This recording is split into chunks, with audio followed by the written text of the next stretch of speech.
하나님, 지난 한 해 동안 우리와 함께 해주셔서 감사합니다. 하나님의 행복으로 복된 삶을 찾아갈 수 있도록 말씀을 함께 나누게 하시고, 또 우리가 이미 받은 복을 누리지 못하는 부분들을 고쳐가게 하시고, 연약한 부분을 하나님 앞에 고백하며 도움을 얻을 수 있게 하여 주셔서 감사합니다. 한 해를 다 보내고 새로운 한 해를 맞이하려 할 때에 하나님께서 우리에게 주시는 마음과 생각이 더 분명해지기를 원합니다.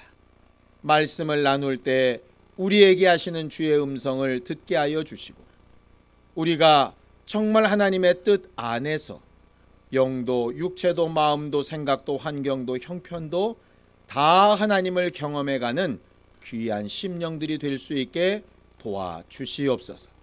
믿음으로 헌금한 손길들 위에 복을 주시옵소서. 하나님이 이미 행하신 것에 대하여 감사하고, 또 앞으로 하실 일을 기대하며 믿음으로 하나님 앞에 나타내어 싸우니, 저들의 믿음이 하나도 땅에 떨어지지 않고 하나님으로부터 응답을 얻는 귀한 도구들이 되도록 역사하여 주시옵소서. 예수님의 이름으로 기도하였습니다. 아멘. 하나님의 말씀은 요한복음 21장 15절에서 18절까지 말씀을 함께 같이 합독하겠습니다. 요한복음 21장 15절에서 18절까지 함께 합독하겠습니다. 함께 읽습니다. 시작. 그들이 조반 먹은 후에 예수께서 시몬 베드로에게 이르시되, 요한의 아들 시몬아, 내가 이 사람들보다 나를 더 사랑하느냐 하시니, 이르되 주님, 그러하나이다. 내가 주님을 사랑하는 줄 주님께서 아시나이다. 이르시되 내 어린 양을 먹이라 하시고, 또 두 번째 이르시되 요한의 아들 시몬아, 내가 나를 사랑하느냐 하시니, 이르되 주님, 그러하나이다.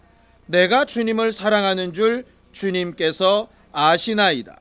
이르시되 내 양을 치라 하시고, 세 번째 이르시되 요한의 아들 시몬아, 내가 나를 사랑하느냐 하시니, 주께서 세 번째 내가 나를 사랑하느냐 하심으로 베드로가 근심하여 이르되, 주님, 모든 것을 아시오매 내가 주님을 사랑하는 줄을 주님께서 아시나이다. 예수께서 이르시되 내 양을 먹이라. 내가 진실로 진실로 내게 이르노니, 내가 젊어서는 스스로 띠띠고 원하는 곳으로 다녔거니와 늙어서는 내 팔을 벌리리니 남이 내게 띠띠우고 원하지 아니하는 곳으로 데려가리라. 아멘. 제 옷차림이 좀 그렇죠? 오늘 송년회 전에 장례식장을 좀 다녀오느라고 옷차림이 이렇습니다. 잘 아는 분인데요, 며칠 전에 편찮으시다는 얘기를 들었는데 며칠 만에 이렇게 소천을 하셨어요. 아까 그 자제분들을 만났는데 어떻게 돌아가셔도 그냥 하루만 좀 넘기시면 한 해를 또 새로 맞을 수 있었는데 라고 하면서 무슨 의미가 있겠냐고 얘기는 하더라고요. 우리는 12월 31일 송구영신 예배 지나면 당연히 우리 인생에 2020년 1월 1일이 자동적으로 올 거라고 생각하죠. 그런데 어떤 사람은 그 날을 전혀 못 보는 경우들이 있습니다. 왜 12월 마지막 날 장례가 났을까 그냥 생각을 해보다가, 이것도 하나님께서 우리에게 교훈을 주시는 분이 있겠다, 이렇게 생각이 들었어요. 우리는 너무나도 자연스럽게 맞이하는 하루가 사실은 우리의 의지로 되지 않는다는 거죠. 하나님께서 우리에게 주신 지난 1년 동안의 날들이 다 그랬습니다. 여러분들한테 좀 물어보죠. 여러분들은 지난 365일 여러분들 마음에 드셨습니까? 만족하십니까? 행복하셨습니까?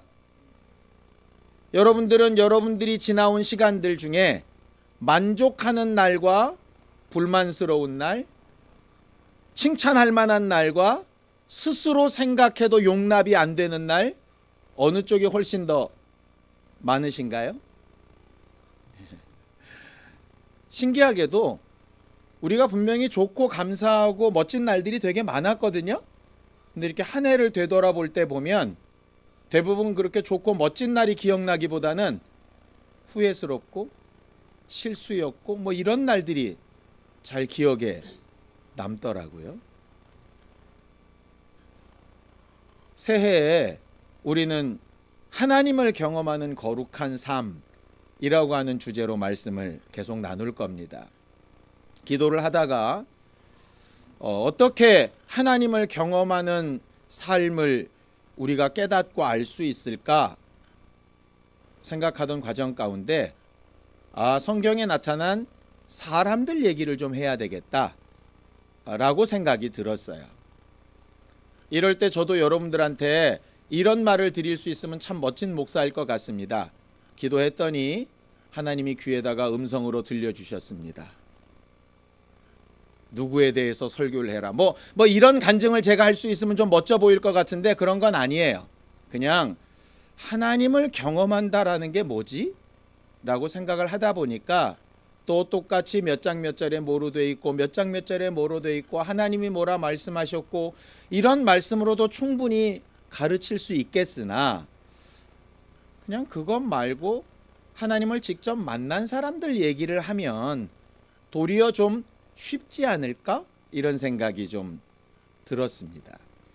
그래 놓고 첫 설교인 송구영 신예배 설교를 누구로 하면 좋을까 생각을 할 때 딱 떠올랐던 사람이 베드로입니다. 베드로의 일생이 나름 굉장히 잘한 일들이 많았습니다. 어떤 제자보다도 훌륭했던 점이 꽤 많이 있었던 사람이거든요. 예를 들면 이런 겁니다. 그 당시 예수님 시대에 예수님에 대한 오해가 굉장히 많았죠. 첫 번째, 이단의 괴수다. 술 먹고 먹기를 탐하는 사람이다. 죄인들과 어울리는 이상한 사람이다. 율법을 깨는 사람이다. 기존의 체제에 도전하는 사람이다. 반역자다. 뭐 이렇게 굉장히 많은 오해들을 받았어요. 심지어는 성경을 많이 안다고 하는 사람들도 예수에 대해서 오해를 했고요. 심지어는 같은 어머니의 뱃속에서 태어난 동생들도 예수를 오해해서 미쳤다고 잡으러 다닐 때였으니까요. 아무도 예수에 대한 제대로 된 지식을 갖지 못할 때였거든요. 그때 유일하게 베드로가 이렇게 고백합니다. 너희는 나를 누구라고 하느냐 물을 때 베드로가 마태복음 16장에 이렇게 얘기하죠. 주는 그리스도시요 살아계신 하나님의 아들이십니다. 이건 그 당시 어느 누구도 할 수 없었던 고백이었어요. 예수는 뭐라고 얘기하시느냐? 사람으로서는 도무지 할 수 없는 고백이다. 그 하나님이 직접 가르치셔야 된다. 이 얘기는 뭡니까? 베드로와 하나님과의 관계가 그만큼 가깝다는 얘기잖아요. 베드로 보통 사람 아닙니다. 예수님에 대해서 굉장히 정확한 지식을 가지고 있었던 사람입니다. 우리보다 굉장히 더 나은 지식을 가지고 있었던 사람이에요. 우리가 가지고 있는 예수에 대한 최고의 지식은 결국 베드로 입을 통해서 나온 걸 우리가 얘기하는 거지 우리가 직접 깨달은 게 아니거든요. 그러니 베드로는 우리보다 훨씬 나은 사람이죠. 두 번째는요, 굉장히 특별한 경험을 했던 사람입니다. 첫 번째는 뭐냐면 12명의 제자 가운데서도 3명을 꼭 따로 불러 다니셨어요. 그리고 나서 어딜 가셨냐면 변화산이라고 하는 곳에 올라가십니다. 이게 마태복음 17장에 나오는데요. 변화산상에 올라갔을 때 베드로는 직접 보고 듣습니다. 예수님과 엘리야와 모세가 서로 대화하는 것. 거기에 하나님이 그 예수를 보증하는 얘기를 듣습니다. 얼마나 황홀하고 얼마나 좋은 경험이었던지. 우리가 간혹 책 같은 데 보면 뭐 천국에 갔다 왔네, 낙원에 갔다 왔네, 환상을 봤네 이런 사람들 있지 않습니까? 그런데 환상도 아니고 낙원 어딜 갔다 온 것도 아니고 자기 있는 그 자리에서 신령한 체험을, 너무나도 황홀한 체험을 한 거예요. 얼마나 그게 좋았으면 뭐라고 얘기하죠? 예수님, 여기다 그냥 천막 짓고 내려가지 맙시다. 복잡한 세상 뭐 하려고 갑니까? 여기서 이 좋은데 여기가 천국 아닙니까? 이렇게 생각할 만큼 굉장한 영적 체험을 한 사람이에요. 바울보다 낫습니다. 바울은 뭐라고 얘기하느냐? 내가 기도하다가 이게 몸 밖에 있는지 안에 있는지 헷갈리는데, 이게 내가 잤는지 안 잤는지 잘 모르겠는데 그렇게 하나님을 만났어. 이렇게 바울은 얘기하는데 베드로는 아니에요. 멀쩡한 정신에서 하나님을 봤다니까요. 그러니 얼마나 체험이 대단해요. 그 정도 체험만인 줄 아세요? 성전 세금을 안 낸다고 막 이렇게 닥달하는 사람들에게 예수께서 이렇게 말씀하십니다. 베드로야, 내가 세금 안 내도 되는데 저들이 나에 대해서 이렇게 오해하니까 세금 내자. 어떻게 하면 세금 낼 수 있냐면, 너 어부지? 호수에 가서 낚싯대 던져. 제일 먼저 잡혀오는 물고기 입 딱 열어보면 거기 한 세겔 있을 테니까 너 반 세겔 나 반 세겔 둘이 딱 내. 했더니 진짜 그 말대로 된 거예요. 예를 들면 이런 겁니다. 야, 누구야? 너 어디 가면 돈이 이렇게 파묻혀 있을 거야. 그냥 파서 갖고 오면 돼. 근데 진짜 돈이 있는 거예요. 할렐루야죠. 베드로는 12명의 제자 가운데 유일하게 그런 체험도 했어요. 신령한 체험만 한 게 아니라 실질적으로 돈이 생기는 체험도 했다니까요. 그러니 그에게는 예수는 누구냐? 신령한 일을 이루는 진짜 체험되는 역사라니까요. 우리도 간혹 어느 누구가 기도해서 병 나았대더라, 어느 누구가 어떤 응답을 받았대더라 그러면 와, 나도 좀 저래봤으면 좋겠다 이런 생각 하잖아요. 베드로는 거기에 거의 극에 달았던 사람이에요. 열심으로 치면 또 둘째가라면 서러워 합니다. 마태복음 26장에 보면 이렇게 되어 있습니다. 베드로가 대답하여 이르되 모두 주를 버릴지라도 나는 결코 주를 버리지 않겠습니다. 그 다음 절에 보면 베드로가 이르되 내가 주와 함께 죽을지언정 절대로 주를 떠나지 않겠습니다. 베드로는 실제의 마음이었어요. 말만 그렇게 번지를 하는 사람이었느냐? 아닙니다. 모든 제자들도 똑같이 베드로랑 같이 고백을 했는데 다른 제자들은 다 도망갔어요. 근데 베드로는 적어도 도망은 가지 않았어요. 어떻게 합니까? 요한복음 18장 10절에 보면 이렇게 됩니다. 시몬 베드로가 예수를 잡으려고 하는 사람들이 올 때 어떡하죠? 칼을 빼들어서 제사장의 종인 말고의 귀를 내리칩니다. 적어도 베드로는 말만 하고 행동하지 않는 사람이 아니었어요. 말을 하고 행동도 하는 사람이었어요. 자, 보세요. 영적인 지식도 누구보다도 뛰어났던 사람입니다. 신령한 영적 체험도 물질적인 체험도 너무나도 분명하게 했던 사람입니다. 예수에 대한 열정도 수없이 고백을 하고 그것을 행동에도 옮겼던 사람. 마치 과거의 어느 때 우리 같았던 사람들이에요. 이 세상의 어떤 교회보다 우리가 가진 영적 지식이 더 뛰어나고 오라 이렇게 어깨에 힘 빡빡 줬던, 남들은 영적 체험 못 해봤지 우리는 신령한 체험을 이만큼 했어 라고 하는 수두룩한 간증들을 막 내뱉었던, 남들은 일생에 한 번 하기도 어려운 헌신들을 매년 해가면서도 하나님 앞에 받은 게 있다고 큰 소리 뻥뻥 쳤던 우리였고요. 실제로 그런 믿음의 고백대로 우리의 삶도 그런 식으로 살아왔던 사람들이에요. 여러분들이 이렇게 보다 보면, 우리의 과거를 이렇게 보다 보면 베드로랑 이렇게 겹치는 부분이 되게 많아요. 되게 많아요. 그런데 오늘 읽은 이 본문의 베드로는 영적 지식, 신령한 체험, 뜨거운 열정, 주를 따르기 위해서 칼을 휘두르던 그런 행동 다 없고 뭐만 남았느냐?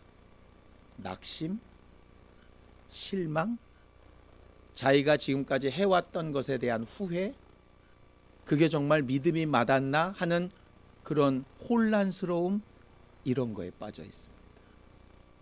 왜 그랬습니까? 자, 성경을 좀 읽어보죠. 마태복음 26장 74절 75절입니다.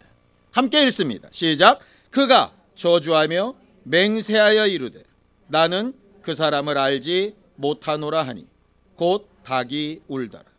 이에 베드로가 예수의 말씀에 닭 울기 전에 내가 3번 나를 부인하리라 하심이 생각나서 밖에 나가서 심히 통곡하니라.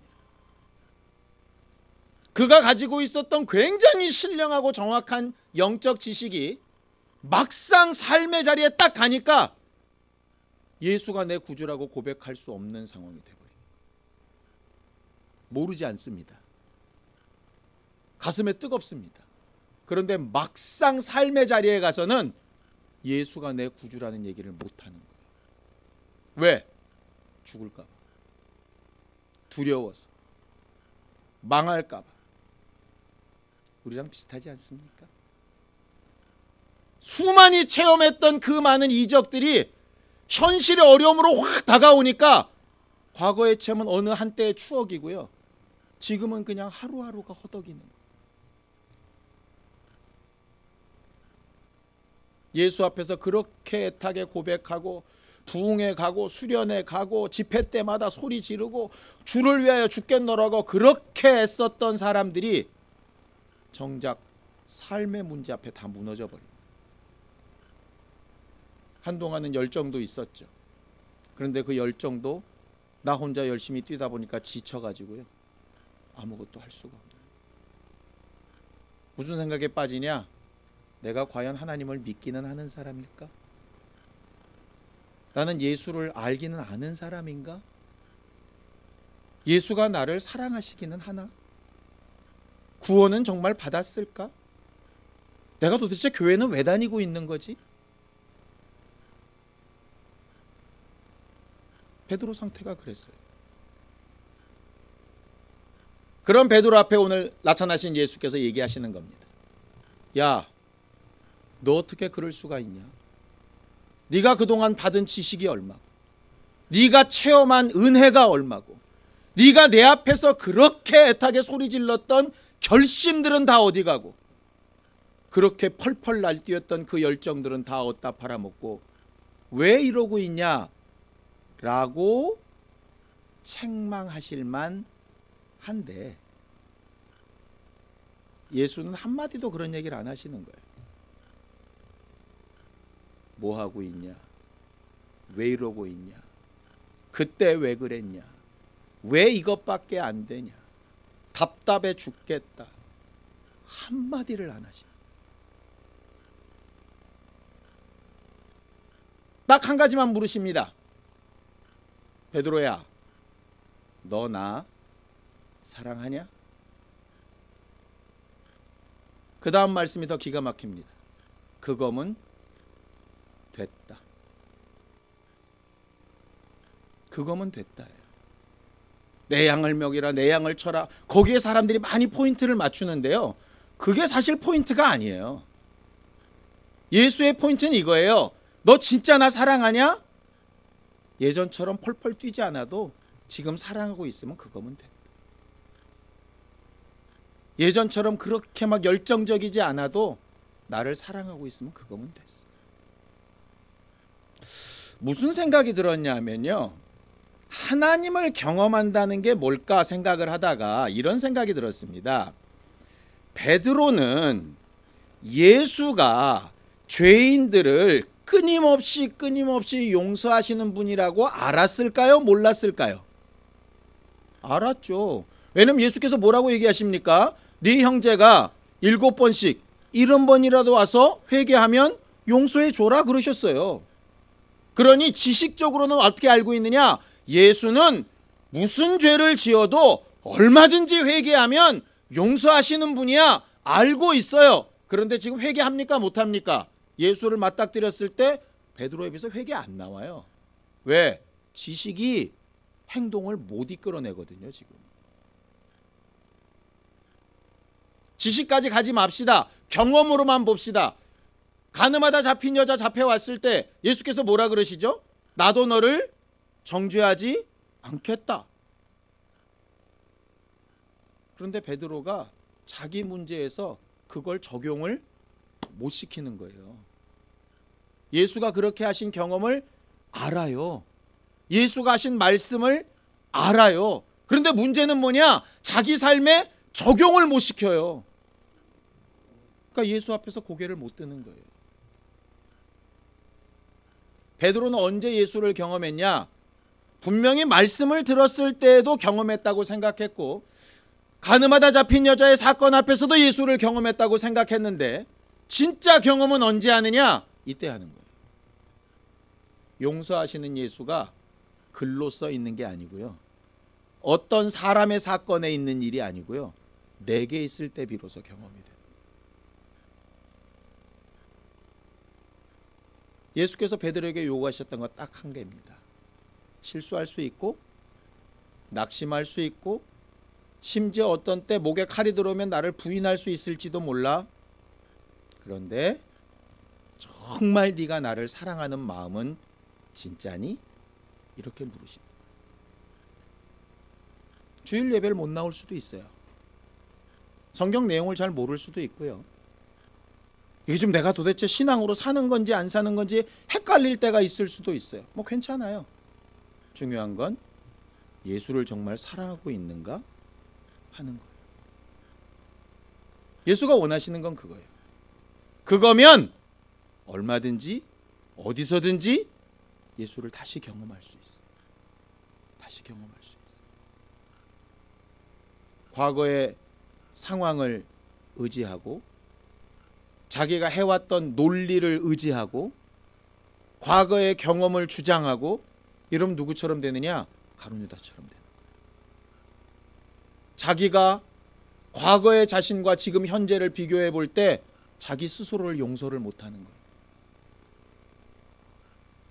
신앙인이었던 내가 왜 이렇게밖에 못 살고 있을까? 내 스스로 용납이 안 되는 거예요. 분명히 말씀드립니다.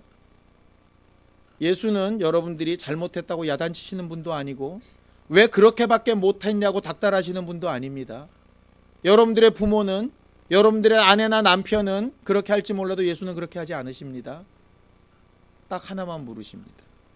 진짜 나를 사랑하기는 하는 거니? 진짜 나를 알고 싶기는 하는 거니? 적어도 거기에는 답을 해야 돼. 거기에. 내가 잘 몰라도, 경험도 많이 안 해봤어도, 특별한 어떤 체험이 없어도, 누구만큼 열정이 있지는 않아도, 그래도 내가 정말 예수를 알고 싶고, 하나님을 사랑하고 싶고, 그 사랑을 받고 싶고, 그래서 내가 좀 더 나아지고 싶고, 영혼이 있다면, 하나님의 나라가 있다면 정말 나도 거기에 함께 하고 싶은 마음이 분명 하냐 이 말. 세상 살기 힘들다고 하죠. 상황이 안 도와줍니다. 형편도 안 도와주고 법도 안 도와줍니다. 아무도 우리 도와주는 사람 없습니다. 상황 핑계대고 형편 핑계대서 어느 누구도 뭘 해내갈 수 있는 방법이 없습니다. 성경은 딱 하나만 얘기합니다. 네가 나를 사랑하면 얼마든지 내가 너랑 함께 할게. 이게 성경에서 가르치시는 말씀. 베드로는 아마 이 이후로 주는 그리스도시요 이거 다시 말 안 했을 수도 있습니다. 내가 과거에 언제 이런 경험을 했는데 이런 말 안 했을 수도 있습니다. 내가 언제 봤는데 이런 얘기 안 했을 수도 있습니다. 근데 분명히 하나는 말할 수 있었어요. 내가 너무나도 비겁하게 예수를 3번이나 부인하고 예수를 저주하고 그렇게 했었는데도 불구하고 예수는 나를 사랑하시고 용서해 주셨다. 이것만큼은 그의 죽을 때까지 변할 수 없는 고백이었을 거예요. 그게 하나님을 경험하는 삶이에요. 들은 풍어를 외우는 삶이 아니라, 과거의 어느 때를 추억하는 삶이 아니라, 누구의 간증을 전달하는 삶이 아니라, 내가 하나님 앞에 받은 부분을 분명히 말할 수 있는 거예요. 저는 2020년도가 우리에게 그런 날들이 됐으면 참 좋겠습니다. 아마 구약에서 한 25명 정도, 신약에서 한 25명 정도의 인물을 만나게 될 겁니다.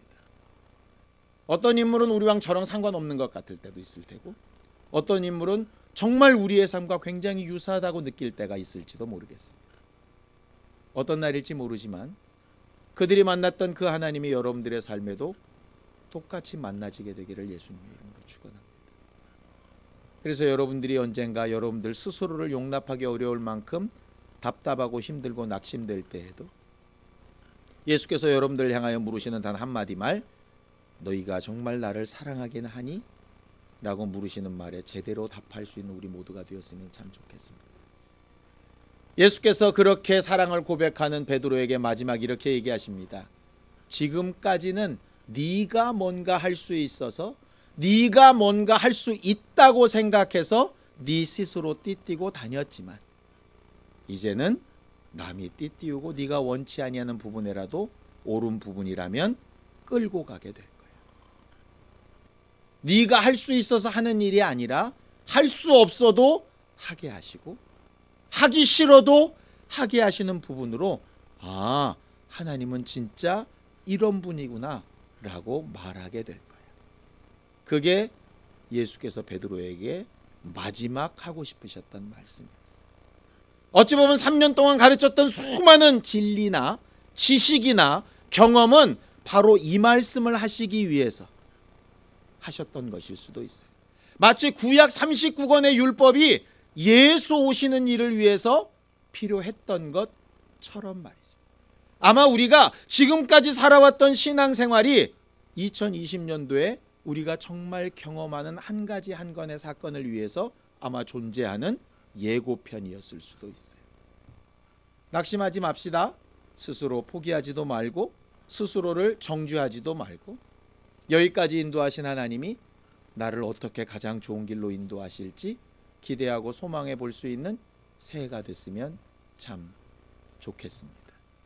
새로운 기회를 주신 하나님 앞에 감사하는 우리 교회가 되기를 원합니다. 함께 같이 기도하겠습니다. 하나님, 우리가 그동안 예수에 대하여 알았던 지식들, 또 경험했던 많은 일들, 하나님 앞에 열정적으로 고백하며 순종하며 행동했던 수많은 헌신과 봉사들, 쓸데없지 않고 더 나은 경험을 위하여 반드시 사용하시는 하나님이신 것을 알게 하여 주셨사.